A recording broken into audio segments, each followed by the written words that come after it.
So, despite playing Colorful Stage for 3 years, I had never tried tiering before. But last year, with the announcement of the virtual Singular World Link coming to the Japanese server, I decided to try it out during Rin's chapter when the event came to the English server. In this video, I'll be going over my tiering experience and some tips for anyone looking to try it themselves.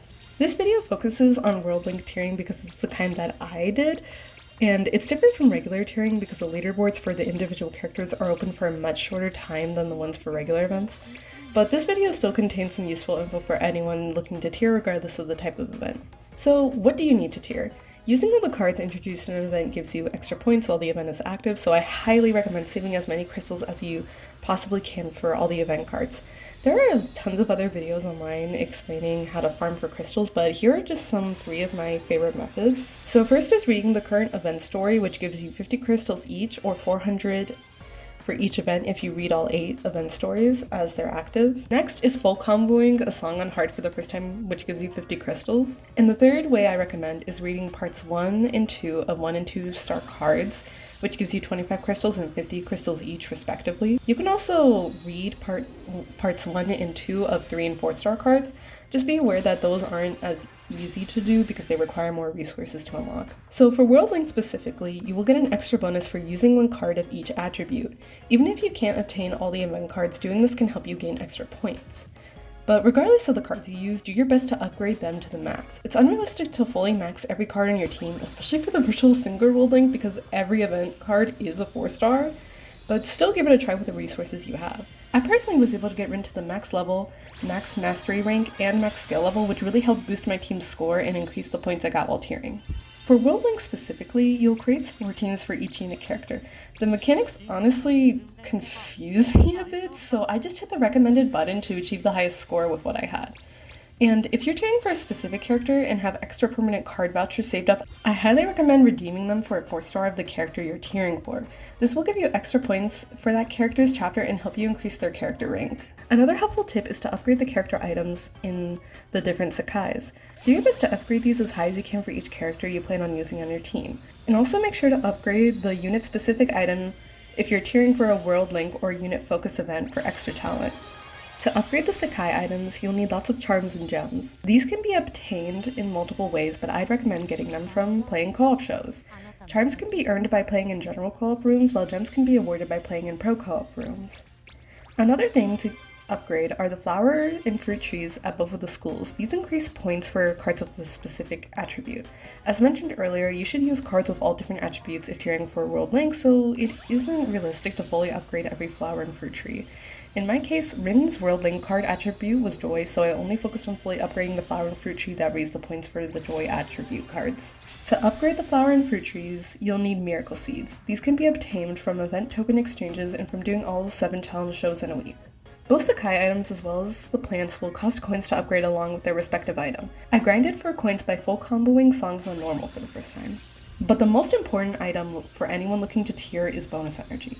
You will have to use a lot of this to get the most event points and climb the tiering ladder. While I won't go into the specifics here, you can adjust how much energy you use per song. This goes up to 10 during events, and generally, the more energy you use per song, the more event points and tokens you'll receive. These can be bought using event tokens in the exchange shop, but they're also often gifted to players for things like maintenance. Some themed bonus energy are also given to players during collabs and tie-ins, like the Brioche and Tea from the Aveli's collab or Hello Kitty's apples from the Sanrio collab. As far as I know, there is no real efficient way to grind for energy cans, so another reason it's good to farm for as many crystals as possible is because you can use crystals to restore bonus energy if you don't have enough bonus energy consumables. Don't forget to keep in mind the server you're playing on. From what I've heard, the Japanese server is much more competitive when it comes to tiering than the English server. I'm not sure what the tiering competition looks like in the other servers, but just remember that the more competitive the server you're playing on, the more you'll have to prepare in advance. So now, how did I prepare? So like I said earlier, I decided to tier for Rin's World Link chapter when it was announced on the Japanese server, which gave me a year to prepare because the English server is a year behind. In this time, I saved up around 127,000 crystals just by playing the game every day. Like I said, I'm a free-to-play player, so if you think this sounds unrealistic, just give it a try.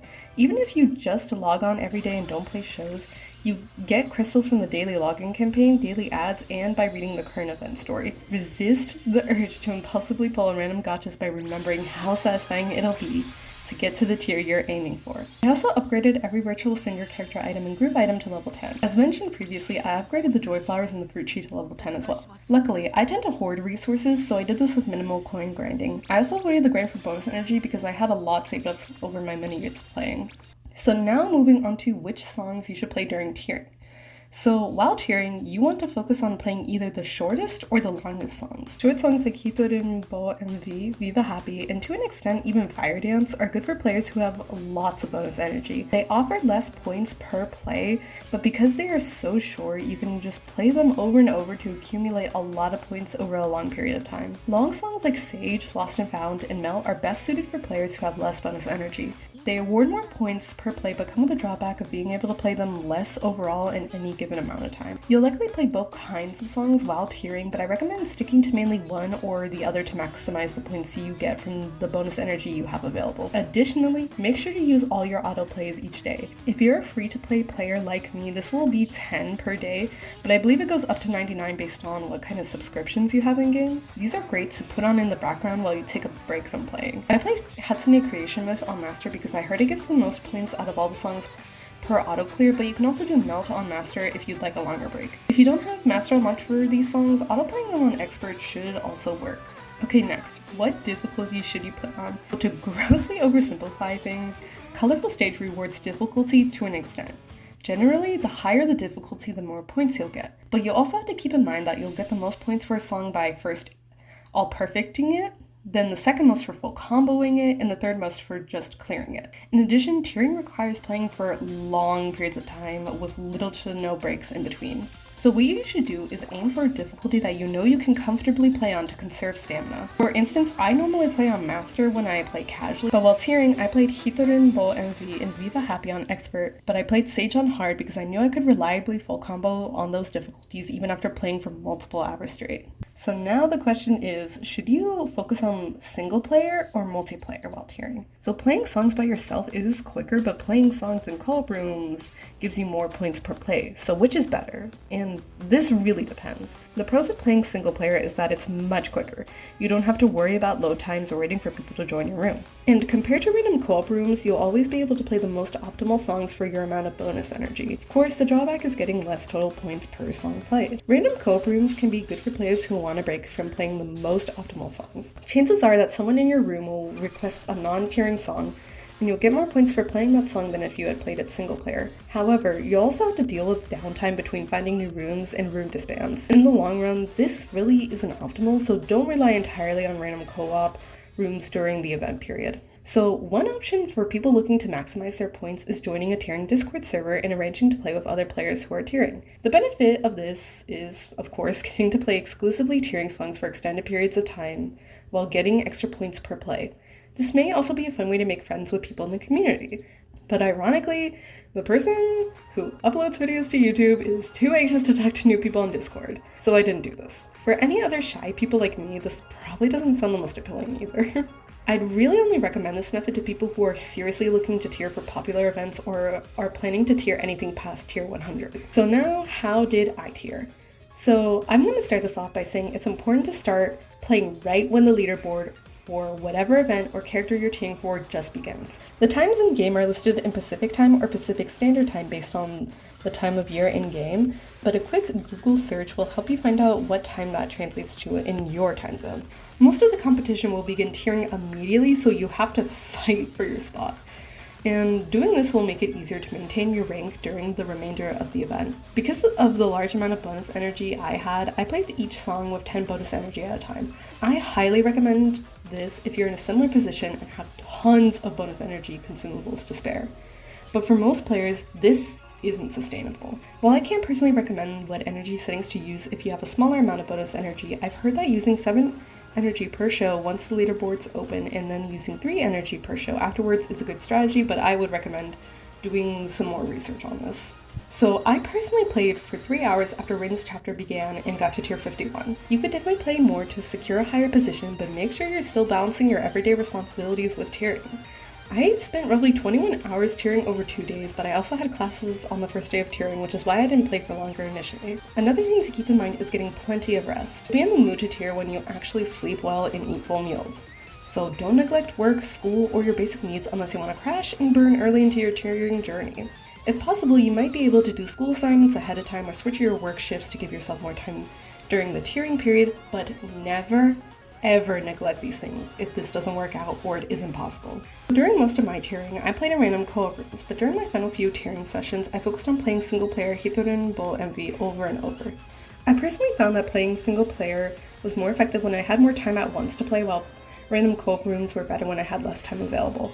Also, remember that you are given extra points for the first few co-op shows you play each day. Of course, take this with a grain of salt because this is just my opinion after only tiering once, so I am by no means the authority on which is more effective in the long term. If playing random co-op rooms, I would highly recommend Viva Happy. From my experience, most people not tiering know that songs like Hit the Rainbow Envy, Lost and Found, and Sage are optimal for tiering and tend to disconnect from the room because they don't want to play those songs. Viva Happy isn't as short as Hit the Rainbow Envy, but is still relatively short and offers a similar amount of points. Most people don't disconnect when they see the song because it isn't as infamous of a tiering song as the other previously mentioned ones. I also recommend the song to anyone tired of playing Hit the Rainbow Envy as well. It really acts as a good break. So these are some tips that I highly recommend that I don't see as many people talking about when it comes to tiering. My biggest tip to anyone that's tiering is to find something to do while tiering in the background. You will get so sick of playing the same songs over and over again, even if you mute your device. So you need something else to keep you entertained. I personally binged a lot of the Pokemon XY anime while tiering, and honestly, it was perfect for this. I mean, first of all, I love Pokemon, so I knew I was gonna have a great time. But it was also really easy to watch without visuals, had tons and tons of episodes, and kept me thoroughly entertained throughout tiering. Any TV show with lots of episodes that you can just keep auto-playing one after another is perfect for this, but podcasts and audiobooks could also be a great option based on your interests. Another underrated tip I found helpful is to put your device on energy saving mode to decrease the number of times you have to charge it. For the same reason, I recommend playing with the MVs off. Keep in mind that each device is different, so there may be cases where playing with energy saving mode actually increases your lag. So I would definitely recommend trying out these settings before the tiering actually starts to see how your device performs. I also recommend turning off the pre-show confirmation pop-up just because with the amount of shows you play while tiering, this will decrease the time that you're not spending playing. So while tiering is super repetitive and it takes a lot of willpower, it'll be all worth it when you see the finalized leaderboard. After tiering for the first time, I can confidently say I will literally never ever do this again. World Link tiering is already so much shorter than tiering for typical events that last over a week, but I was pretty done by the second day. It was worth it to have the experience and say I got a high tier for my favorite character, but you're definitely not gonna want to play the game again for a while after you're done tiering. But despite all that, I think if you're a huge PJSK fan and you have the time, tiering can be a really rewarding experience. Seeing all your planning and execution pay off is super satisfying, especially if it's for a character or event that you love. Oh my gosh, I can't believe I wasn't fucking recording. I haven't read the event story for Rin, so I was reading it, and then I came back, and I was like, I just, clicked on the chapter out of half it to see if it fucking calculated. Oh my gosh, I got top 100. Oh my gosh. I wish I was recording when I first clicked on it. That's so loud. Oh my gosh. Let me see. Oh my gosh, that's me. 79. Oh my gosh. I can't believe I actually fucking did it. Oh my gosh. I am generally so speechless. I don't even know what to say. I'm so happy.